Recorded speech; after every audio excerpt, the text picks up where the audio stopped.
జ్యువెలరీలో వడ్డానం Mela October 4th నుంచి 12th వరకు ఫ్లాట్ 9.99% VA ఆఫర్ మీకోసం.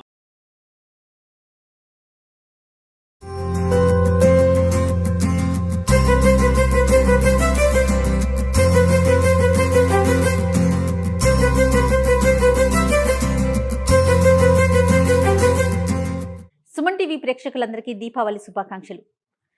కొన్ని పండుగలు కొంతమంది చేసుకుంటామండి, కానీ దీపావళి పండుగ పిల్ల పెద్ద అంతా కలిసి చాలా సంతోషంగా జరుపుకునే ఈ పండుగ.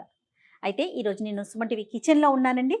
రమగారు ఎప్పట్లాగానే స్వీట్స్ తయారు చేయబోతున్నారు. మనకి దీపావళి స్పెషల్గా ఇంగ్రీడియంట్స్ అన్నీ కూడా రెడీ చేయించుకుంటున్నారు. ఏం స్వీట్ చేస్తారు, దాని రెసిపీ ఏంటి, మనం తయారు చేసేటప్పుడే చూసేద్దాం. ఇంకెందుకు ఆలస్యం, రమగారిని ఇన్వైట్ చేసేద్దాం. నమస్తే రమగారు. నమస్తే జయ. మీనాతో ఏదో సీరియస్ గా ప్రిపేర్ చేయించేస్తున్నారు. అంత పెద్దదేం లేదు, చాలా సింపులేనా? సుమన్ టీవీ ప్రేక్షకులందరికీ దీపావళి శుభాకాంక్షలు. రమగారు దీపావళి శుభాకాంక్షలు. నువ్వు చెప్పావు కదా, మనం వాళ్ళకే చెప్తాను, నీకు చెప్పండి. నాకు చెప్పడం కానీ నేను మీకు చెప్తాను రమగారు. నువ్వు చెప్పినప్పుడు నువ్వు ఇందాక వాళ్ళకే చెప్పావు, ఇప్పుడు నేను కూడా వాళ్ళకే చెప్పాను. సో మళ్ళీ రీటేక్ తీసుకున్న పోనీ అవసరం లేదా? అక్కర్లేదు, అయితే స్పెషల్ గా చెప్పుకుందాం. ఓకే రమగారు, దీపావళి శుభాకాంక్షలు అండి మీకు. థ్యాంక్ యూ జయ, నీకు కూడా దీపావళి శుభాకాంక్షలు. సింపుల్ ఈజీ స్వీట్ చేద్దాం. అసలు సహజంగా ఏం చేసుకుంటామండి దీపావళి అప్పుడు? మైసూర్ పాకులు ఎక్కువ చేసుకుంటారు. ఓకే. బర్ఫీలు రకరకాలు, చాలా రకాలు. బర్ఫీలు అంటే ఎలా అంటే కేక్ లాగా, మనం డ్రై ఫ్రూట్స్ తోటి, తర్వాత ఏమో శనగపిండి తోటి, పెసరపిండి తోటి, బూందీ లడ్డు చేసుకుంటాం, బెల్లపు లడ్డులు చేస్తాం, బూందీ లడ్డు. శనగపిండి బేసిక్ గా వాడతాం మనం. అంటే లక్ష్మీదేవికి ఇష్టం అని అంటారా? శనగ లక్ష్మికి సంబంధించిన దినుసు అని ఒక నమ్మకం మనకి. ఓకే. అందుకోసమని మనం అలా చేసుకుంటాం. ఇవాళ ఏం చేద్దాం అంటే మైసూర్ పాక్ చేద్దాం. కాకపోతే ఇది షాప్ లో చేసినట్టు రాదు, కరకరలాడదు, నోట్లో వేసుకుంటే కరిగిపోయే రకం చేద్దాం. ఓకే. ఏంటమ్మగా? శనగపిండి, పంచదార, నెయ్యి, ధారాళంగా పాలు. ఓకే. క్వాంటిటీ ఒకసారి నాకు చెప్పండి. లెక్క 1 కప్పు శనగపిండికి 2 కప్పుల నెయ్యి. ఓకే. 2 కప్పులు దగ్గరగా పంచదార. 2 కప్స్ పోస్తే తీపిగా అయిపోతుంది. 1.25 కప్పు పోస్తే సరిపోతుంది. కప్పు శనగపిండి అయితే మనం 1.25 కప్పు పాలు పోస్తే సరిపోతుంది. ఓకే అండి.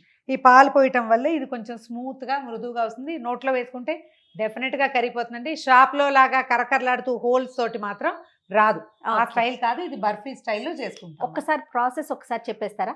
దాని ఏముంది, శనగపిండి కొంచెం కొద్దిగా వేయించి కాస్త వేడి నెయ్యి పోసి కలిపి పక్కన పెట్టుకుంటాం, అది సెట్ అవుతుంది.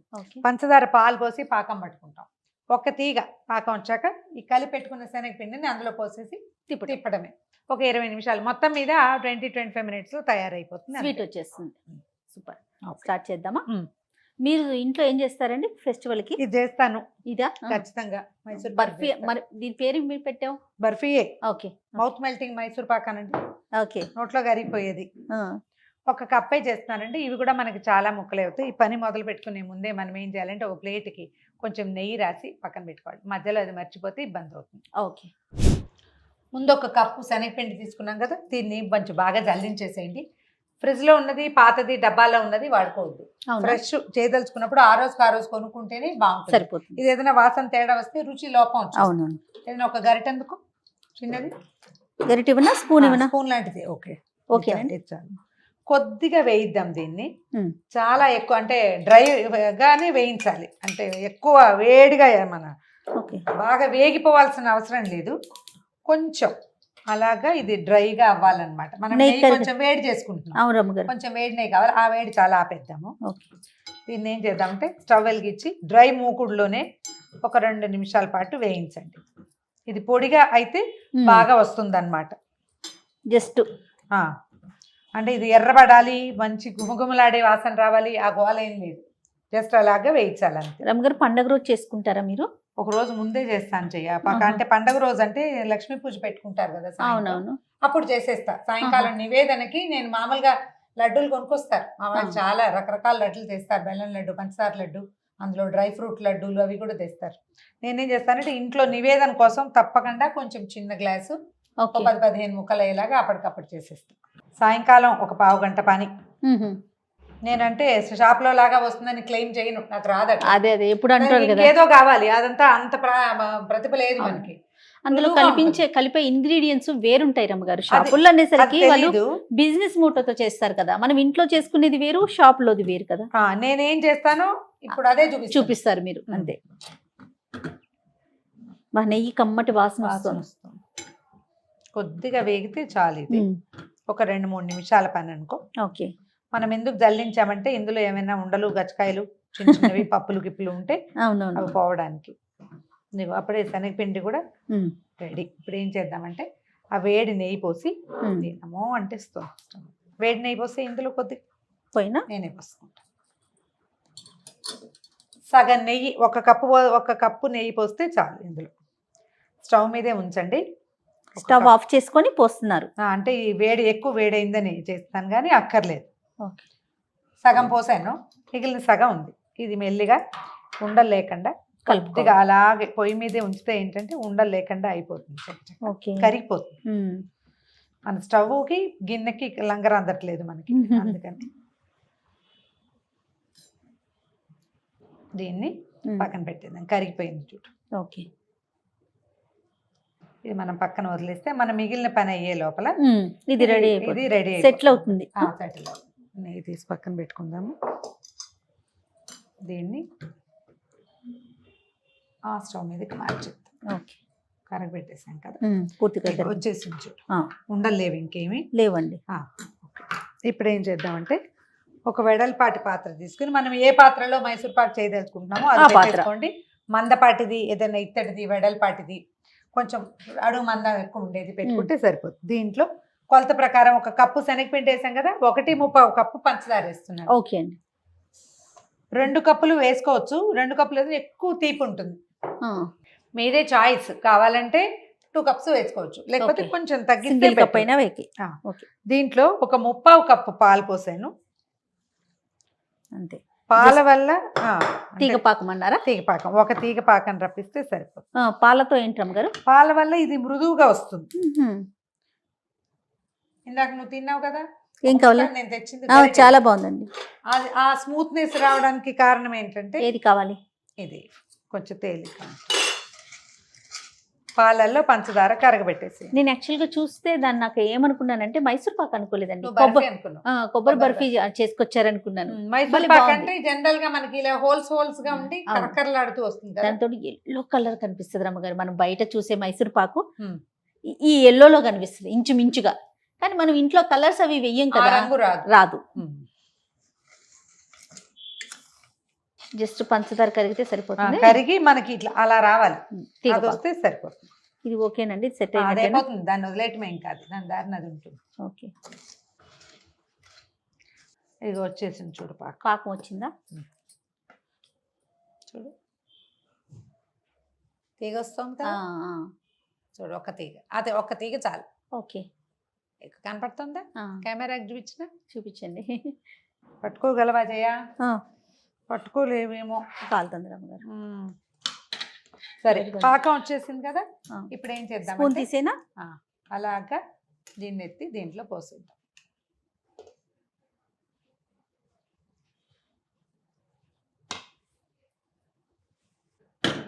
ఓకే.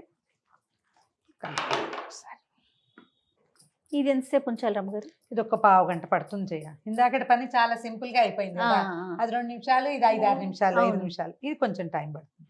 ఇప్పుడు మనం అట్టి పెట్టుకున్నాం పక్కనే నెయ్యి, కొద్దిగా నెయ్యి వేసుకుంటూ తిప్పాలి. ఇంకొంచెం రానిచ్చాక వేస్తే మనకు అప్పుడు బోదుగా పడిపోతాం. తిప్పుతూ ఉండాలండి. తిప్పాలి, తిప్పుతూ ఉంటే అడుగంటకుండా ఉంటుంది. చక్కచక్క అంటే హీట్ బయటకు వెళ్ళిపోతుంది కదా, స్పీడ్ గా అయిపోతుంది అనమాట. కదపకుండా ఉంచామనుకో, చెయ్యి వదిలేస్తే స్లోగా ఉంటుంది పని. ప్లస్ మధ్యలో మనం నెయ్యి పోసుకుంటూ ఉంటే సరిపోతుంది. ఉంటే బుడగలు వస్తాయి, మనకు కనపడుతుంది. కొంచెం చూడు, ఇంకాస్త వస్తే అప్పుడు మనకి నెయ్యి పోయంగానే ఇందులో కనపడుతున్న వ్యవహారం ఏంటో తెలుస్తూ ఉంటుంది. రమ్మగారి దగ్గరకు వచ్చేసిందండి. వచ్చేసింది. ఇది ఇంకొంచెం నాన్ స్టిక్ గా అయ్యే వరకు చూసుకోవాలి. సిమ్లో పెడదాం. చటుక్కున అడుగంటిపోతుంది. లాస్ట్ కొద్దిగా అంతా పట్టకపోతే కొంచెం తగ్గించి కూడా పోసుకోవచ్చు. ఇదిగో చూడు, ఇట్లా తెరగా వస్తుంది, చూసావా? అవునండి. ఇప్పుడు వచ్చేసినట్టు. ఆరిపోతే చక్కగా వచ్చేస్తుంది. ఇంట్లో ఏవైనా ఫంక్షన్లు ఉన్నప్పుడు అప్పుడు అక్కయ్య వాళ్ళు 1-2 కిలోలు అలా కూడా చేస్తారు. ఇట్లా కొంచెం చేతి కొద్దీ తిప్పుకోవాలి. కాస్త మగపిల్లలు బలసాలను ఎవరినైనా కూర్చోబెడితే వచ్చేస్తుంది. ఇంకొంచెం తిరుగుదాం, ఇంకాస్త నెయ్యి పట్టిద్దామో చూడండి. ఇలా తెల్లగా అయిపోవాలన్నమాట. తెలుపు వచ్చిన కొందికి బాగా వస్తుంది. ఆఖరి నెయ్యి వేసేసాను చూడు. ఓకే. చెయ్యి విడవకూడదండి, సిమ్లోనే ఉండాలి స్టవ్. కొంచెం మధ్యలో మొదట్లో అంటే ఎక్కువ పలచగా ఉన్నప్పుడు మీడియంలో ఉంచినా కూడా దగ్గర పడుతుంటే సిమ్లో పెట్టేసేయండి. ఇంక చాలే చెయ్యి. అయిపోయిందండి. దగ్గరకు వచ్చేసింది. నెయ్యి పడేసరికల్లా మళ్ళీ తిరుగుతోంది అనమాట. లూజ్ అయ్యే కొద్దీ తిరుగుతుంది. సాయంకాలం పూట నేను ఇంత కూడా చేయను, చిన్న గ్లాస్ చేస్తా. ఈవినింగ్ పండగ పనులు చాలా ఉంటాయి కదా, అవును, అంటే పండగ రోజు పండగ కోసం నైవేద్యం కోసం. అదేలేండి, కొంచెం పండగ పనులు చాలా ఉంటాయి కదా. ఇగో ఈ తెర రావాలి, లోపల కనిపిస్తుంది అట్లా చూడు. ఇందాకటి కంటే కూడా తెల్లబడింది. అవునండి, చిక్కుబడిపోయింది. చాలు వేసేద్దాం. వేసేయండి రమ్మగారు. అదే ఇది ఇప్పుడు ఈ సర్దటం కొంచెం పెద్ద పళ్ళెం పెట్టుకున్నా బాగుండేది. మనం ఒక రవ్వ చిన్నదే పెట్టినట్టు అనిపిస్తుంది. చూడు, మొదట ఇంత ఎత్తున వచ్చిందా? అవును, మెల్లిగా సర్దుకుంది చూడు. ఆరిపోతే ఇదంతా సర్దేస్తుంది. నేను ముందే చెప్పాను కదా, ఇది బర్ఫీ లాగా వస్తుంది. అవును, ఇట్లా వెనక వైపు నుంచి అనండి రమ్మగారు, పైన నీట్గా వస్తుందేమో. ఆరిపోతుంది క్షణంలో అయిపోతుంది రమ్మగారు. కొంచెం చాకు కూడా కొద్దిగా నెయ్యి రాసాను. అలాగా మనకు కావాల్సిన షేప్లో తీసేయండి దీన్ని.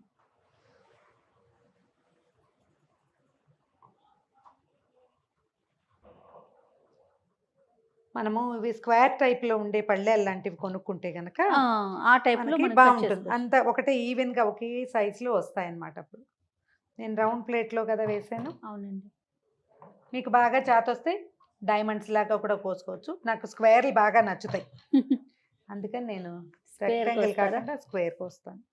మనం ఇంకా ఎక్కువ తెరలు రానిచ్చిన కొందికి ఇది పొడి పొడిగా అయిపోతుంది. అడ్జస్ట్ కొంచెం సరి చేసేసి వదిలేయండి. కాసేపు అట్లా వదిలిపెట్టేస్తే దాని దారిని అది ఆరిపోతుంది.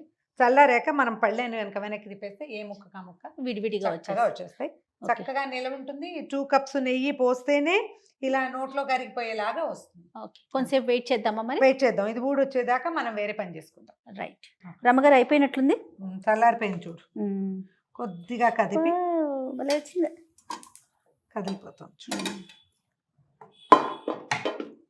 అంతే, ముక్కలు ముక్కలు నువ్వు ఎలా కట్ చేసావు అలానే అనే దాన్ని బట్టి చూడు. నువ్వు కూడా కట్ ట్రై చేస్తావా? చక్కగా వచ్చింది రమ్మగారు. చల్లారనివ్వాలి. అవును అవును, అంతే. ముందే చెప్పాను, ఇది బాగా అంటే విడివిడిగా అలా రాదు. నోట్లో వేసుకుంటే కరిగిపోయేలాగా మాత్రం వస్తుందని. అవును. మనం ఎంత చేసాం జయ? 1 కప్పు. అవునండి. అంటే ఇందులో వేసాం పంచదార బాగా పడింది. ఓకే, అన్ని ముక్కలు విడదీసే జయ. ఎన్ని ముక్కలు వచ్చాయో చూద్దాం.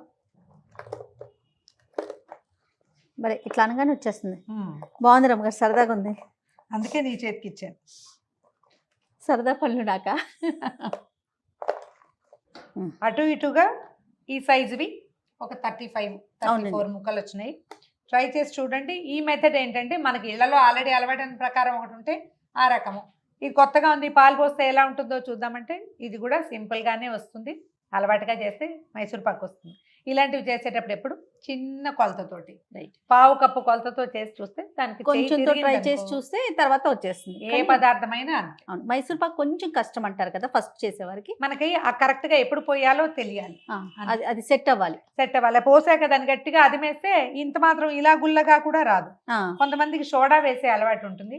నేను కొంచెం సోడాకి ఎగనేస్టే కదా, నాకు ఇలాగే బాగుంది అనిపిస్తుంది. Right. Thank you so much రమ్మగారు. వన్స్ అగైన్ హ్యాపీ దివాళీ అండి. హ్యాపీ దివాళీ జయ. సుమన్ టీవీ ప్రేక్షకులందరికీ హ్యాపీ దివాళీ. తీయని హ్యాపీ దీపావళి.